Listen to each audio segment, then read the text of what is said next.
Bonjour élèves deuxième bac sciences mathématiques et sciences physiques.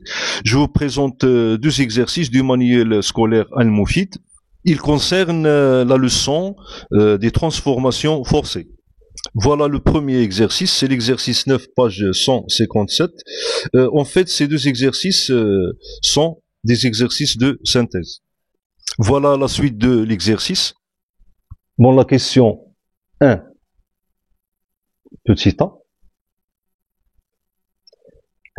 Écrire l'équation de la réaction à la note. On voit aux données que à la note, il y a oxydation de l'eau. Et l'eau appartient au couple OX-RED, H2O qui est réducteur et O2 qui est oxydant. Donc, on va commencer par H2O. Alors, il va subir une oxydation. Ça veut dire qu'il va offrir ou bien libérer des électrons en se transformant en oxygène. Donc, O2, gaz, ici gaz, plus un nombre d'électrons, E-. Alors, je laisse le coefficient stoichiométrique après. Et puis, je vois ici qu'il y a présence d'hydrogène. Là, non plus. Donc, automatiquement, j'aurai la formation des ions H+, AQ. Alors, on sait que les ions H+, ne peuvent pas être en solution. Dès qu'ils apparaissent, ils réagissent tout de suite avec l'eau pour donner les ions oxonium. Mais nous, pour simplifier l'écriture des équations et simplifier leur équilibre, donc on se contente uniquement de H+. Ça veut dire on admet cette expression H+. Alors là, je dois équilibrer. Donc ici, j'ai deux hydrogènes, un seul oxygène, et là, j'ai deux oxygènes. Donc je multiplie ici par le coefficient 2. Et j'obtiens donc 4 atomes d'hydrogène. Donc je multiplie ici par 4. Et puis j'équilibre les charges. Alors j'ai 4 charges positives. Donc ici je multiplie, ou bien j'ajoute le coefficient stoichiométrique 4 près des électrons pour que le nombre total des charges des produits soit nul, comme c'est le cas au produit. Donc voilà petit a. Alors la question 1, petit b. Qu'observe-t-on pendant l'expérience? Donc, puisqu'il y a formation de dioxygène, alors on va observer un dégagement d'un gaz, et ce gaz n'est autre que l'oxygène, ou bien le dioxygène. Donc, on va observer dégagement de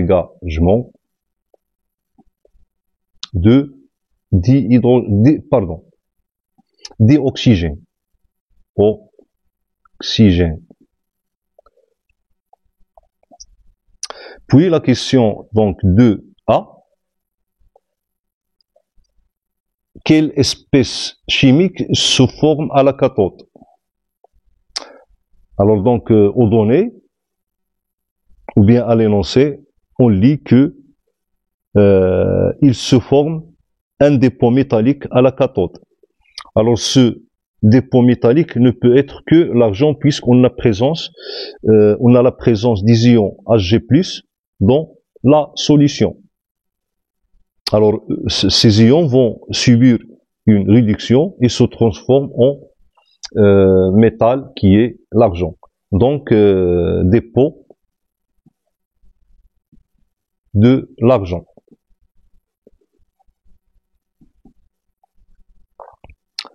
Bon, la question donc 2b.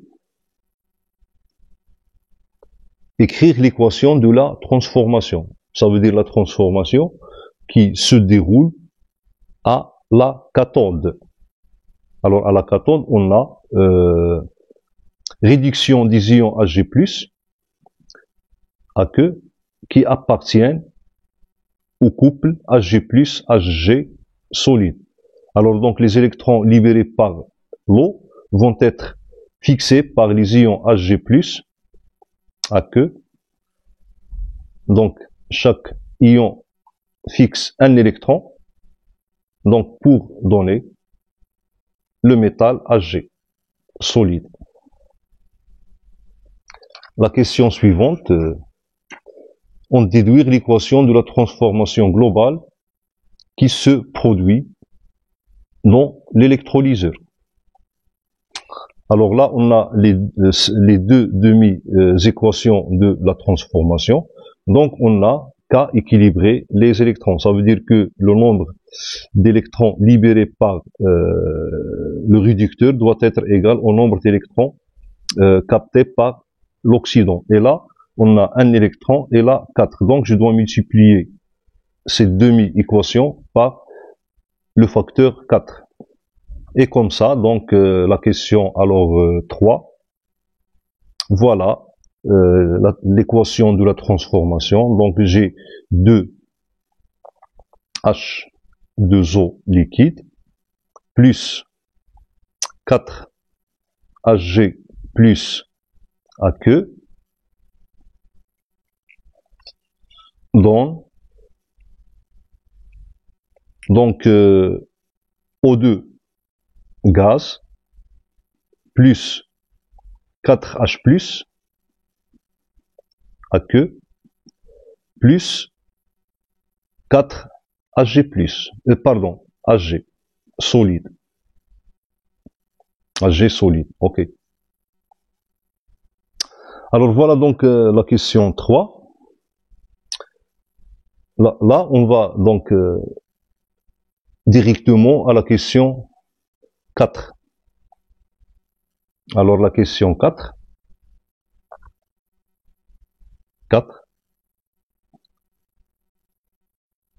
Calculer la valeur absolue de la charge électrique Q qui a traversé une section du circuit au bout de 15 minutes. Ça veut dire que je dois calculer la quantité d'électricité. Ok.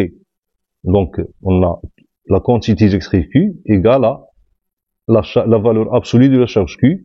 Alors, cette charge Q, c'est la charge électrique portée par les électrons qui se sont déplacés du réducteur qui est H2O vers l'oxydant qui est Hg+. Alors donc pour calculer Q, donc pour les données, alors on a delta T, ça veut dire la durée de l'électrolyse est 15 minutes. Donc on a delta T égale à 15 minutes. Et le courant I est maintenu à 500 milliampères, ça veut dire 0,5 ampères. Donc, Q sera égal tout simplement à I fois delta T. Ok, alors application numérique. Donc, je dois convertir delta T en secondes. Et puis, voilà, multiplier donc delta T en secondes par I en ampères. Alors là, j'ai Q égale à 450 coulombs. Voilà. Donc on a 0,5 fois 15 fois 60. Passons à la cinquième question. Alors il nous demande de calculer les quantités de matière d'argent et de dioxygène formées au bout de 15 minutes. Alors là, déjà on a calculé la quantité d'électricité, ça veut dire la valeur absolue de la charge électrique qui a parcouru l'électrolyseur pendant delta T égale à 15 minutes. Ça veut dire on peut donc calculer la quantité de matière des électrons transférés donc pendant delta T égale à 15 minutes. Et cette quantité de matière d'électrons n'est autre que la quantité d'électricité divisée par 1 Faraday. Ok. Alors donc pour calculer la quantité de matière de l'argent formée ou bien la quantité de matière d'oxygène formée, donc on part ou bien des demi-équations qui ont abouti à la formation des deux espèces chimiques. Bon, commençons par donc quantité de matière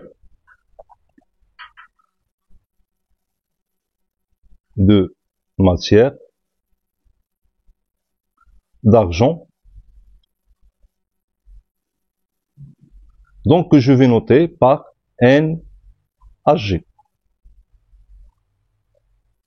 Alors je vais partir de la demi-équation qui a abouti à la formation de l'argent. Donc au départ, on avait les ions Ag plus Aq. Donc chaque ion capte un électron. Donc pour donner les atomes Ag solides. Alors là, je dresse le tableau d'avancement de cette demi-équation, ou bien de cette transformation. Voilà. Alors ici, T initial, T final.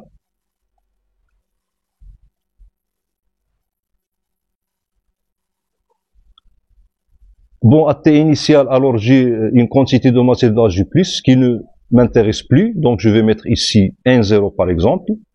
Alors pour la quantité de matière des électrons, alors on va considérer que la quantité de matière transférée pendant delta T égale à 15 minutes était présente à l'instant T initial. On sait que cette transformation, elle est lente, elle n'est pas rapide, mais pour l'étude quantitative, donc on suppose qu'on avait à T égale à 0, ça veut dire à T initial, la quantité de matière d'électrons transférés est présente. Je vais mettre ici Ne-. Et là, donc, Ag, donc 0. Alors, à T final, on a N0 moins X final. Et là, j'ai Ne moins X final. Et là, j'ai X final. Donc, à T final. Alors, donc, cette quantité de matière d'électrons est consommée totalement par les ions Ag+. Ça veut dire que à T final, il ne reste plus d'électrons. Donc, on a Ne- moins X final égale à 0. Et la quantité de matière des atomes Hg égale à X final. Donc, on en déduit quoi? Que la quantité de matière de l'argent déposé Hg égale à la quantité de matière des électrons transférés pendant delta T. Et voilà, donc finalement, j'écris que NHG égale à donc Q sur F. Voilà. Et je fais mes calculs, donc application numérique. Alors là, moi, j'ai trouvé, donc si je ne me suis pas trompé au calcul, alors la quantité de matière d'argent déposé, donc j'ai trouvé que c'est 4,66 fois 10 puissance moins 3 mots. 4,66 fois 10 puissance moins 3 mol. Alors pour l'oxygène, donc quantité de matière de O2, donc je vais la noter par NO2. Même chose, donc je vais partir de la demi-équation qui a abouti au dégagement de l'oxygène. Donc j'écris cette demi-équation 2H2O, donc liquide. Alors ici O2 gaz plus 4H plus 4 électrons. Puis je dresse le tableau d'avancement. Bon, l'eau, on est au milieu à queue, donc ici excès. Même chose là. Pour l'oxygène, donc 0, 0. Et là, donc à T égale à 0, donc j'ai plus d'électrons parce que la transformation n'a pas encore commencé. Donc ici c'est 0. À T final, donc ici j'ai X final. Alors pour H+, donc il ne m'intéresse plus, mais quand même, c'est ici c'est 4X final et là c'est 4X final. Bon, à T final, alors moi je connais la quantité de matière des électrons qui est, ou bien qui c'est transféré pendant delta T, c'est NE-, ok, qu'on a son expression. Donc, à T final, on a la quantité de masse des électrons qui est égale à Q sur F égale à 4x final. Et la quantité de matière de O2 égale à x final. Alors, donc, on a NO2 égale à 4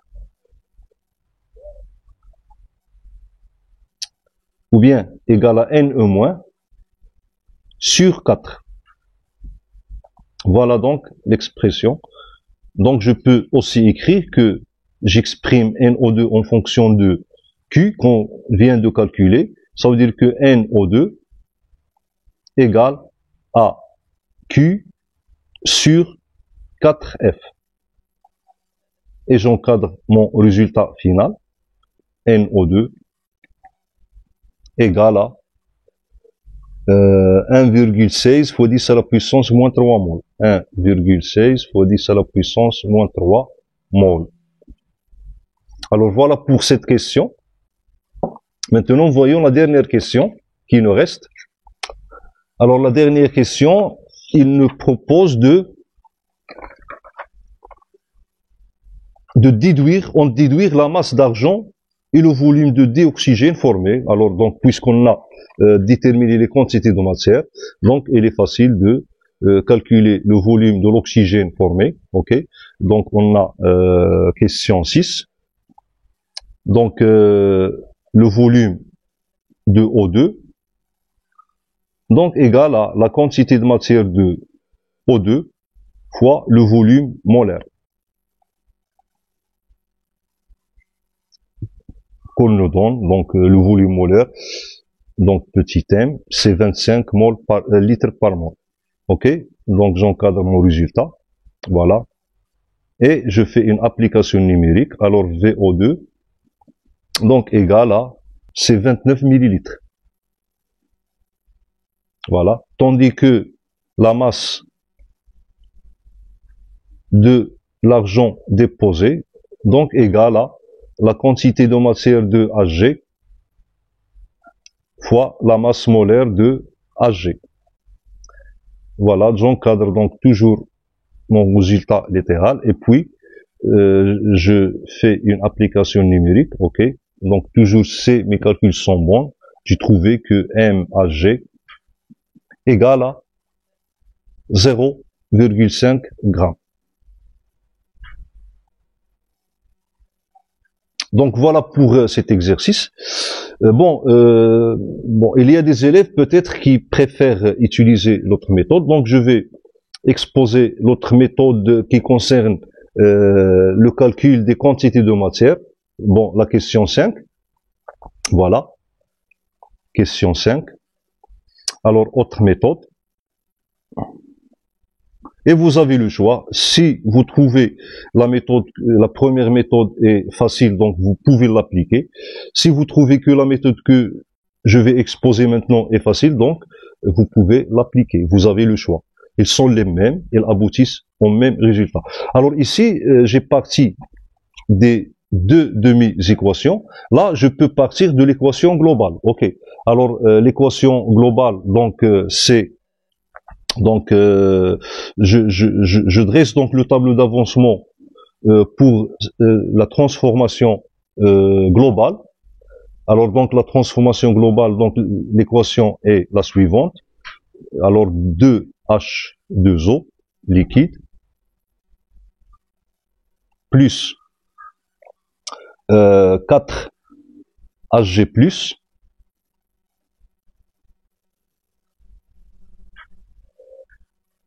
donc on obtient O2 plus 4H plus 4Hg solide. Alors ici aqueux, là c'est gaz, aqueux. Voilà, donc je dresse le tableau d'avancement. Et là, je laisse une colonne pour la quantité de matière des électrons. Voilà.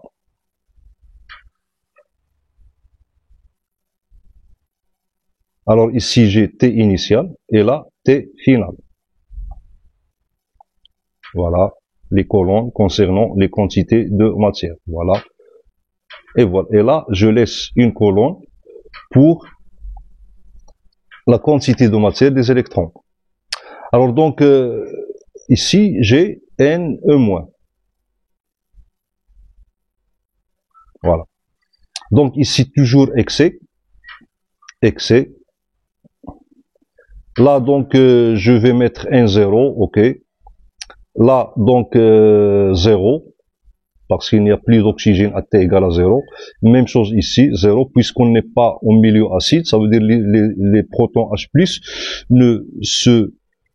n'apparaissent que lors de la transformation. Là, même chose, 0. Et là, je considère que à T égale à 0, il n'y a plus d'électrons, donc je mets ici 0. Bon, ici, donc, N0 moins 4x final, ok. Là, donc, x final. Et là, donc, c'est 4x final. Donc, 4x final. Alors, et pour les électrons, je dois donc choisir le coefficient avec lequel je multiplie la quantité de matière des électrons lors de l'équilibre de l'équation. Et on voit que lorsqu'on a équilibré l'équation, donc on a multiplié la demi-équation de la réduction de Hg+ par 4. Alors, quel est le principe on se base sur le principe que donc le nombre ou bien la quantité de matière libérée par le réducteur doit être égal à la quantité de matière fixée par l'oxydant. Ok. Et donc pour dans la demi-équation de l'oxydation de l'eau, donc on a libération de 4 électrons. Et pour l'équation de la réduction de Hg+, donc Hg+ ne capte qu'un électron. Donc je vais multiplier cette deuxième équation par 4 pour simplifier les électrons. Pourquoi? Parce que les électrons ne doivent jamais se trouver en solution. Alors là, je dois écrire 4x final. Et donc, à T final, on a la quantité de matière des électrons qu'on vient de calculer qui est Q sur F égale à 4x final. Ok, ça veut dire que x final égale à Ne- sur 4. Et du coup, donc je trouve que la quantité de matière de O2 égale à x final égale à Ne- sur 4. Et la quantité de matière de Hg donc égale à 4x final égale à Ne-. Voilà, donc même résultat qu'on vient de trouver par l'autre méthode. Donc si vous trouvez cette méthode est simple, vous pouvez l'utiliser. Si vous trouvez l'autre méthode est simple, vous pouvez l'utiliser. L'essentiel que vous devez trouver le même résultat. Voilà le deuxième exercice, exercice 9, page 157 du même manuel. Je vous laisse le temps de le faire. Puis après, je partagerai avec vous sa solution dans la prochaine vidéo.